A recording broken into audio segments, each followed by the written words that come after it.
Jai Atmeshwar, Samarpan Yog of the Himalayas, Part 1, Episode 24. This was my second night on this boat. I wondered how far I had to go, and the river Brahmaputra, on whose banks Gurudev's ashram is situated, had not appeared as yet. His name was Nath Baba. He was a great ascetic and was very knowledgeable in the spiritual field. Gurudev had said that my spiritual knowledge would commence only after I reached Srinath Baba. He was a great yogi and had acquired several divine energies. Gurudev had told me quite a lot about him, and as a result, the desire to meet Sri Nath Baba was getting stronger in my mind. It was as a result of that strong desire that I was prepared to embark on such a daring journey. I sometimes felt that Gurudev had become the medium for pushing me into the water with his boat and sending me on this journey. I was not really ready, and it was he who had pushed the boat out. It seemed as if his only purpose was to push me. Do you think I would have been ready to go on such a journey if he had not forcibly pushed me? I would never have been ready on my own. Never. Yes, after pushing the boat into the water, I sat right in the middle of the boat. The boat would have started rocking due to my weight if I had sat on the edge, and its direction would also have altered. Thus, I was forced to sit on the boat, and I also learned to manage it, something that was completely new to me. Thus, even in the spiritual field, a person can create the path once he takes it up. He can create the path to liberation on his own through practice and then achieve liberation. This means that the Sadguru does not do anything. We ourselves have to accomplish everything on our own through practice. It is true that the Sadguru has to give you a push so that you can enter this spiritual field, and that push is the push of experience. If one does not get that push, then no one can reach the spiritual field on his own. Thus, the Sadguru does not need to do anything on the spiritual path, but it is also true that without a Sadguru, a person cannot do anything on his own. One definitely needs a push in order to dive into the spiritual field. Thus, the spiritual push is very important and equally not important. That night was Purnima, the full moon night, and the moonlight was proving to be very helpful as the water was highly turbulent. Several fish were jumping and dancing in the water around my boat and were creating a loud noise. I continually heard various sounds because of the competition between those jumping fish. The sounds made by the jumping fish sounded very loud because the rest of the atmosphere was totally silent.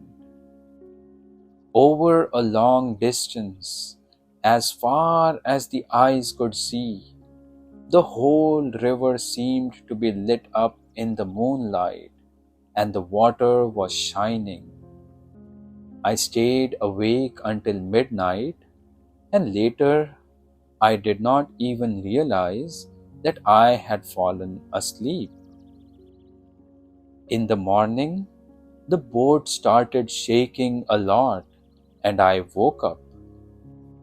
The river was flowing downwards, and it was flowing very fast. The boat was also moving forward very fast. The sun was about to rise. When I saw that, suddenly there was a greater flow in the river, and I was looking at the sea. I thought that I had lost my way and had reached the sea by mistake. Waves of water were rising in all directions, and the boat also jumped quite a lot, although it did not stop. The boat jumped especially when the water rose and fell. Several times I jumped at least 2 feet on the boat. I held on tightly to the rope with which I had tied the bamboos so that I should not fall off the boat. Several times, the boat tilted sideways up to 10 feet at a time, and it was going very fast. I could not see any bank nearby when suddenly there was a great wave and my boat turned turtle. I was underneath and the boat was above me. I went to the side of the boat and tried to hold on to the rope at the edge and managed to catch hold of a slightly loose rope. The river water was as cold as ice, and I was flowing along with the help of the rope. There was water everywhere, and I thought for a moment that the time had arrived for me to take Jal Samadhi, that is, Samadhi in the water, that is, to die. I thought maybe I was supposed to do only so much spiritual work in this lifetime, and I would reach Nath Baba in my next life, because there was such a flood of water that it was difficult to continue holding on to the rope. I suddenly remembered that Gurudev had said that Srinath Baba is with you in the subtle form, and he will show you the way. And astonishingly, as soon as I remembered what Gurudev had said, with a forceful push from the water, the boat became upright once again, and I sat on the raft.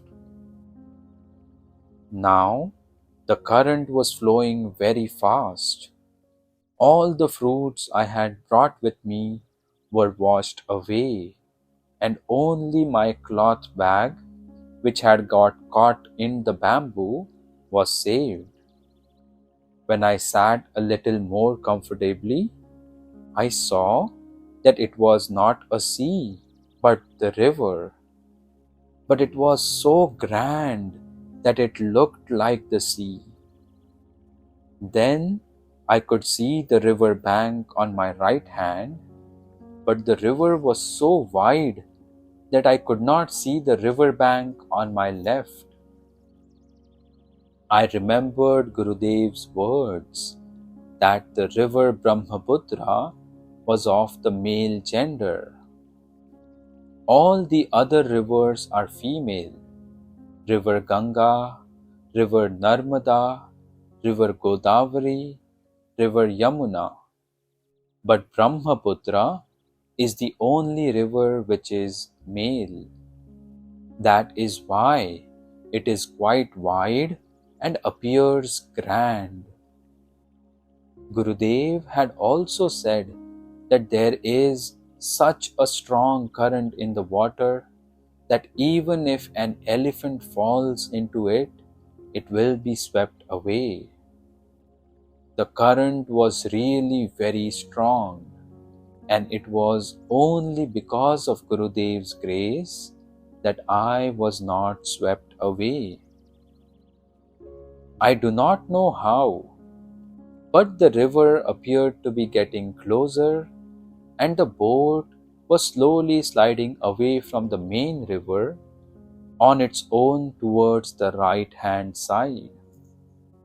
I was not doing anything, but this was happening as if someone was taking the boat towards the right-hand side. What was that invisible energy? By now, I had moved away from the main current of the river towards the right. There was a small island, and it was covered with a thick forest. This island was in the middle of the river Brahmaputra because water was flowing behind the island too. The boat slowly started moving towards the island on its own, and I took out the bamboo and gave support to the boat so that it could get to the shore. I got out of the boat and tied it to a tree. By then, it was already evening. I wondered whether I should spend the night under that tree or what I should do. I did not know what to do. I wrung out my wet clothes, and after sitting quietly for some time, I prayed to Srinath Baba that according to your wishes, through your compassion, I have arrived here. I pray to you that the road ahead should also be guided by you and with your compassion. I prayed and sat down quietly, and then I felt someone approaching towards me. It seemed to me that perhaps there was a shadow in the jungle on the other side. I did not know whether that was just my feeling or it was true. I decided to stay there because it would be dangerous to search for anything in such a thick jungle. I did not know anything about the place, so I quietly sat down under the tree.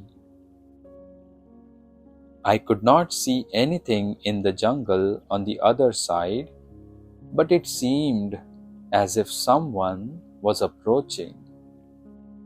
The whole atmosphere appeared very enjoyable. A fresh, earthy scent was spreading in the whole atmosphere, and it seemed as if someone was coming from the other side. But no one was visible.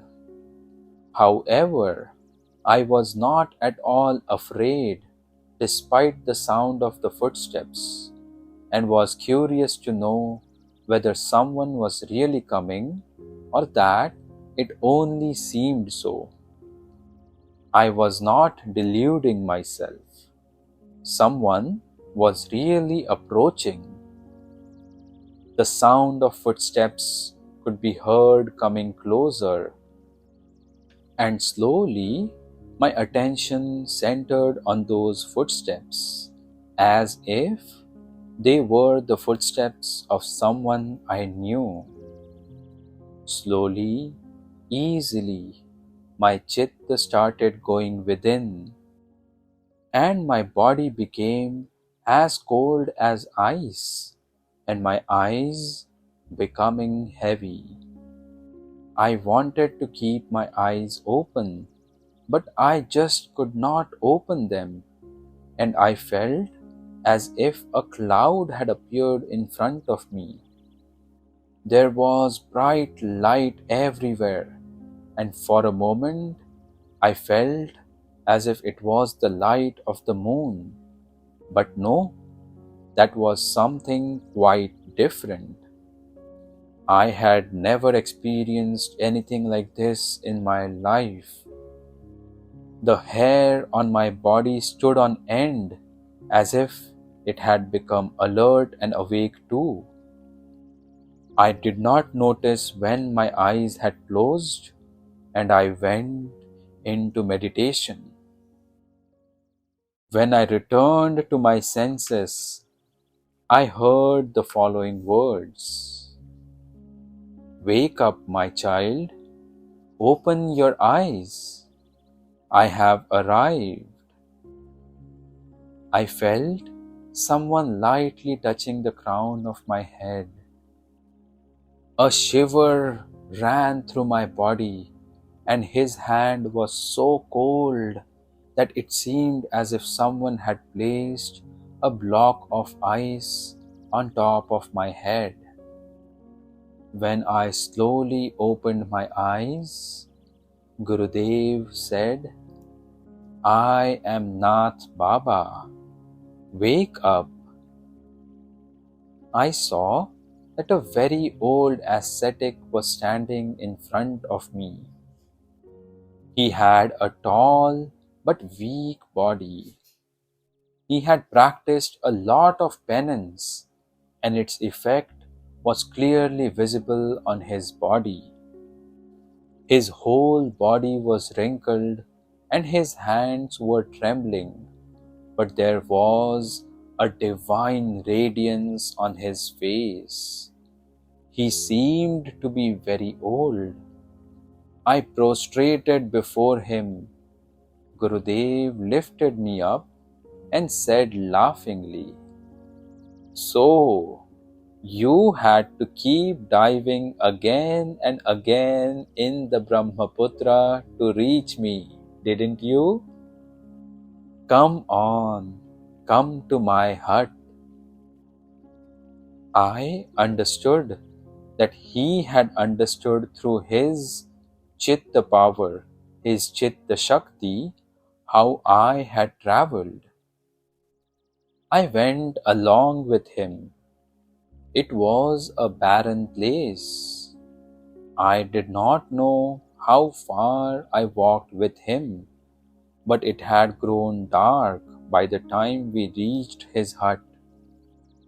He gave me some fruits to eat, and there was a small hut on the outer side in which some fruits had been placed, and he asked me, "Rest there." He said, "You must be very tired. Go to sleep and take rest. We will talk tomorrow morning." I was so tired that I did not notice that I had fallen asleep. Jayatmeshwar, we'll conclude today's book reading session over here. Thank you for listening.